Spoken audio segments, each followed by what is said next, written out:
So I wanted to start out with a story. So this is my dog, Opie. We bought Opie when we lived in Minnesota. And what they don't tell you when you purchase a dog in Minnesota is that you actually have to walk them when it's negative 42 degrees outside. And so this was a new experience for me. I am a Virginian. I am a Salemite, I guess. And so this was a brand new, negative 42 is a very real thing, and it's deeply uncomfortable. So I was taking Opie out early one morning. I had an early meeting, and so it was still dark outside, and I took him out. I wrapped myself in my jammies and my coat, and this. Basically, I look like this. And so I take myself out, tootle around our neighborhood, and I come back and I go to open the door because it's cold, and the door is locked. It will not open. Yes, gasp. It was awful. So I'm standing there looking in through the window, looking at my keys lovingly, which are sitting nice and warm on the front table, waiting for me while I hang out outside. Well, I think to myself, okay, surely my husband and I didn't lock all the doors during the summer. Surely we didn't. We live in nowhere, Minnesota. There was literally 2,000 people in our town. So I was like, okay, I'll figure out what to do. I kind of go to one window, and that didn't work, and I go to a different door.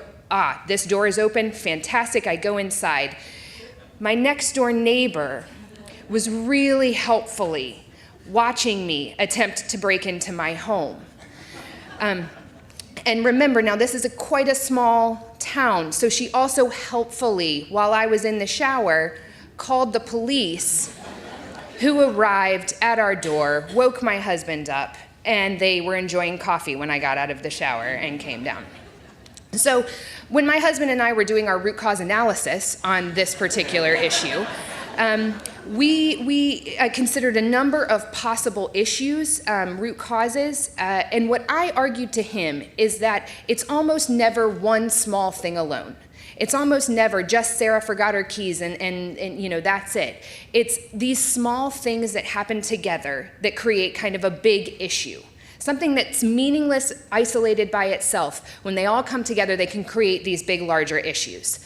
So when we were brainstorming solutions, we tried to come up with a number of kind of systems-based solutions. So Mike has great suggestions about having a designated key area. I am positive that we currently have a designated key area someplace in our home. He also suggested putting a label on the door right at my face height so I would see it as I walked out. Again, I'm positive there's one of those someplace in our house. He suggested that I pin a separate set of keys to each one of my different jammies so that that would always be there. And then we also thought maybe we could put a key on Opie's collar, the dog, put a key on the dog's collar. That's an interesting potential solution. What I would argue is that none of these solutions will prevent me from forgetting my keys. They will help me when I inevitably do, because I am human. And so my job here is to understand what these small issues are and how humans kind of interact naturally with the world around them, with the goal of creating exceptional human performance. By identifying and dealing with these small little issues, we can avoid those big, large issues. We can design the system to account for human capabilities and limitations. So let me just give you a couple of examples of kind of creating exceptional daily performance through system design. Let me give you some examples of the gaps. These are daily, mundane examples that will sound and feel familiar to you. So again, this is a Minnesota story. So I'm quite cold, overarching theme, standing outside and trying to pump gas. So I run over to the machine, I put my card in, I grab the gas thing, and I go to start it, and I cannot for the life of me figure out how to make this system start. Right? I am an expert in putting gas in my car. I have done it a flabillion times. I'm waiting, and I'm standing there trying to figure it out, and finally, the kind person working inside comes out, and he says, "Ma'am, do you need some help?" And I said, "Yes, please." And he hit this button right here. Okay, so a couple of things. This button looks like a stop sign. That's thing number one. So in my visual scan, I skipped over this button completely. I didn't even think to look at it because it doesn't look like something that makes things go. It looks like, warning, do not touch here. The second thing about this is that I've done this before, right? And so even though I can kind of see something, and even though I can read, even though I'm an expert, this thing did not stick out to me in terms of the system design. Let me give you another example. So I love this door so deeply for a number of reasons. One is that I took this picture at Mayo Clinic right in front of the Plummer Library, which is one of the most austere libraries. It's like this gorgeous medical library. Smart people put a lot of time and effort into this door. The other thing that I love about it is that somebody went to the effort to unscrew it and take it to whatever etching place exists in Rochester and then put it back on the door. How could you redesign this system to make it better? Take the handle off. Then we don't even need instructions. We can just use it, right? These are kind of baby examples, but this is how we think as human factors people. We look at the system around us, we look at how people, their capabilities and limitations, and we try to utilize those to create better systems design. Here's another example. So what do you think happens in this system? Exactly. So that was an anticipatable error by the design of the system. And what I love about this is that somebody really helpfully gave you instructions for use here, right? So this is what we're focused on. We are focused on identifying human capabilities and limitations rather than attempting to redesign humans, rather than trying to change how people think or how they do things or how they work in teams. We try to design the system to account for those capabilities and limitations for safe, productive, comfortable, and effective human use. So let me say this in another way. In the daily life of an acute care hospital or acute care system like we have, patients enter, requiring care sometimes immediately, sometimes long-term, and then this system goes to work on the patient. Ultimately, we hope that everyone is better off at the end. Our interest as human factors people is in understanding this middle part. It's not necessarily in straightening it out or making it into a triangle or making it make sense. It's to say, this is the work system. How do we help expert, thoughtful caregivers do their job in the best way possible? So here at Carilion, there's been significant commitment to understanding how to create exceptional human performance. For example, our team, our human factors team, was invited in to help with the procurement process for new defibrillators across the health system. Carilion wanted to know not what is the least expensive option. They wanted to know what are the potential issues we are going to encounter with this defibrillator or these different defibrillators when we put them into practice. So when we looked at these devices, these are great devices, but we did find some of those pulling the push door issues with these devices.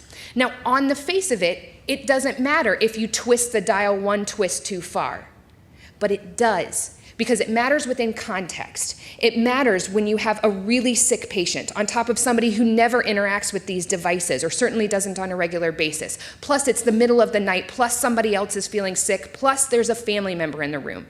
That's when twisting the device wrong matters. This device should not be the thing that makes or breaks clinical care. This is an aid. Here's another example.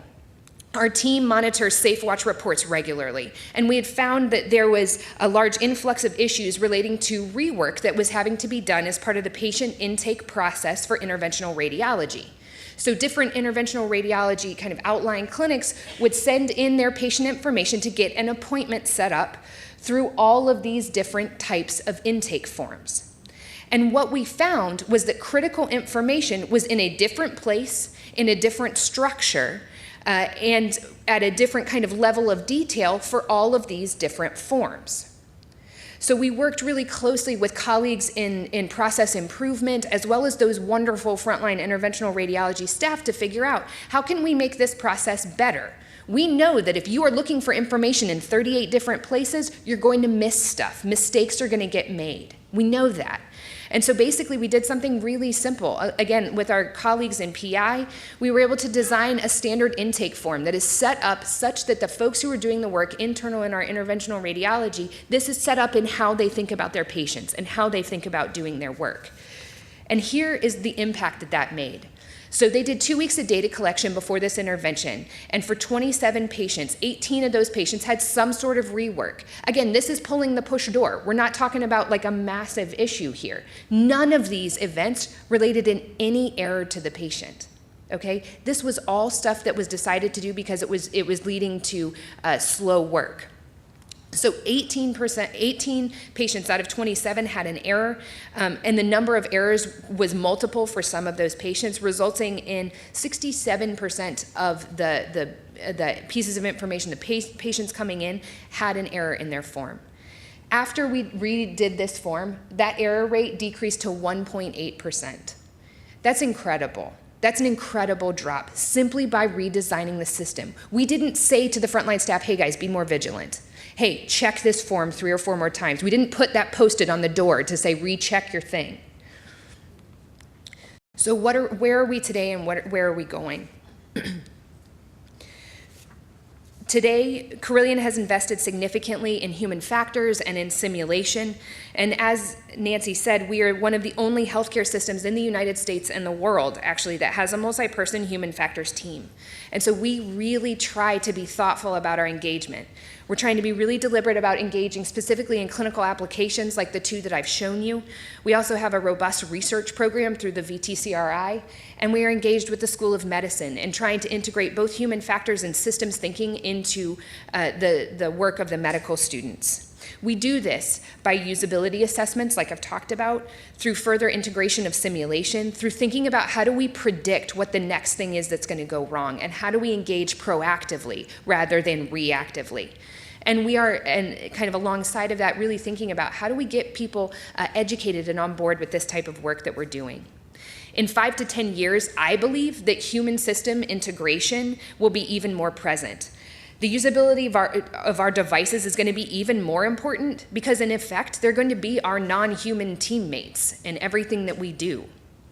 I believe that simulation is going to become even more important because we need to build out sims that are almost kind of an augmented reality. You think about Pokemon Go. We need to be doing that for simulation, for medical care here in our hospitals. I hope that we can design work such that humans get to do what humans are good at, things like decision-making, complex thinking, intuition, empathy, and we let computers do what they're good at.